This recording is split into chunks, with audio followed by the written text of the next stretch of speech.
Okay, so this video is going to be me giving you a definition of what I think a story is, and I'll give you some terms that I'm going to be using in the prompts so that you can refer to this video as a way to know what I'm talking about when I use these words and prompts, or maybe you can use them in your own responses to things online throughout the term. So here's my definition of a story, and I get this from John Gardner, who wrote this book, The Art of Fiction, which is great, and also from a teacher of mine named John Bigonnet. I've kind of combined the influences of both of those people on me to come up with this working definition. A true work of fiction includes a sequence of scenes that does the following things and does them elegantly. It creates a vivid and continuous dream in the reader's mind. It is implicitly philosophical. It fulfills at least, or at least deals with all the expectations it sets up. And it strikes us in the end, not simply as a thing done, but as a shining performance. So the most important parts of those, I think, are that first part, like it needs to create a kind of vivid and continuous dreamlike experience for the reader. And it is implicitly philosophical. Like, let's focus on those two things. Essentially, what we're saying is that we want to be transported somehow to some other world that is created that seems very real and vivid to us. And how do you do that? How do you create a vivid and continuous dream? Well, there are many craft elements to telling a story, and in this video, I'll eventually talk about 6 of them. So let's hang on to that thought, and we'll come back to it in just a minute. That's part of it. And then the other part, it is implicitly philosophical. I think what he means, John Gardner, by that is that stories should have some purpose to them beyond just showing that some stuff happened.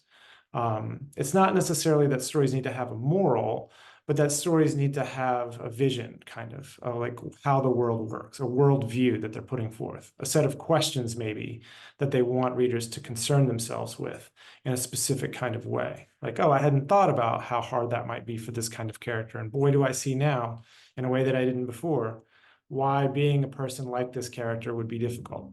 Something like that is maybe what's meant by philosophical. So then what are some terms that maybe apply to how we might talk about the ways that that definition might be met by anything that's attempting to be a story? Well, here are a few, and I'll just give them up front, and then I'll give you just like a little breakdown in my head, very brief, of each of these 6 terms. One, point of view. This is among the most important decisions that a writer makes. What point of view will the story be told from? The most obvious points of view that you can use in writing a story are first person and third person, like an I did this, I did that, or a third person where you describe from some omniscient point of view, like these people who are working in this world. Within third person, though, you don't just have third person omniscient, you also have third person limited, where we only get to know the thoughts of one character. We call that third person limited again.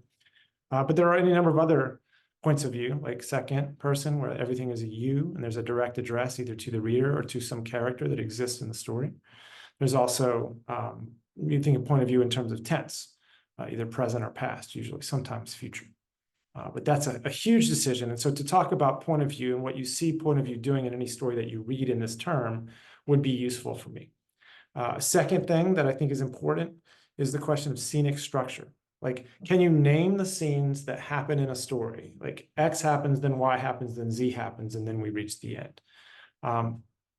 Find that structure and see if you can talk about it. That's not exactly plot. It might be plot, but like, let's talk about scene instead, because it opens up more possibilities for how we can discuss what stories are doing. But this question of what scenes you can identify as having been depicted in some way is important. Often within scenes or between scenes, you'll have exposition.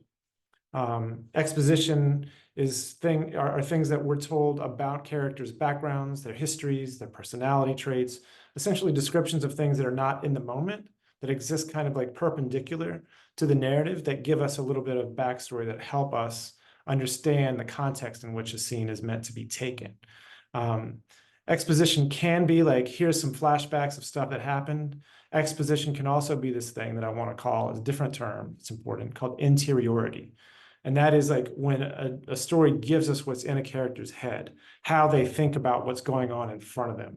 And this happens, again, within the fabric of a scene, or sometimes a scene is interrupted to give us a thought for a whole paragraph or page or so. So there are different ways you can work with interiority, and I'll talk more about that, but that's an important concept for you to keep in mind here. Another important thing that a story writer can modulate is pacing. In other words, how many words does it take a storyteller to explain what happened in some given amount of time? So for example, you could have a page in your story in which the character moves through 7 minutes of time. Or you could have a page of a story in which the character moves through 7 years of time, right?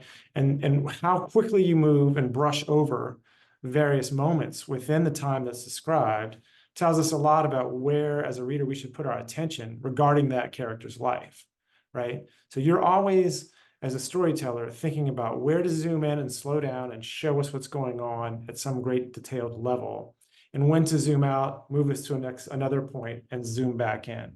And then there's medium kinds of paces where you sort of half dip into a scene for like, summarize what happened in an afternoon, and maybe dip into a moment or two in that afternoon. But really you're kind of keeping us at a distance and not giving us the full moment by moment, blow by blow of a scene. So there's all kind of choices you can make in terms of point of view that would do a lot of work to help signal to a reader like what they should most pay attention to.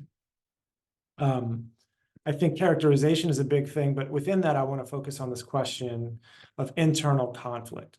In other words, how are you making it in your story such that your main character, or maybe other characters too, are shown to have like problems within themselves that we as readers identify with and want to see those characters work through.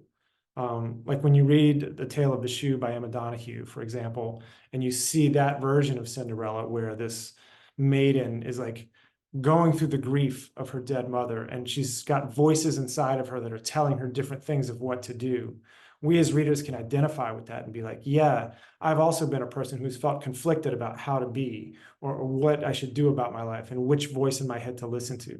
We see that and we identify with that. That becomes a bond that we create, reader to character, that's useful for our investment in the story. And so this question of internal conflict is huge. Like, how does a writer create some sense of that allows a reader to feel bonded to a character and want to root for them in some way?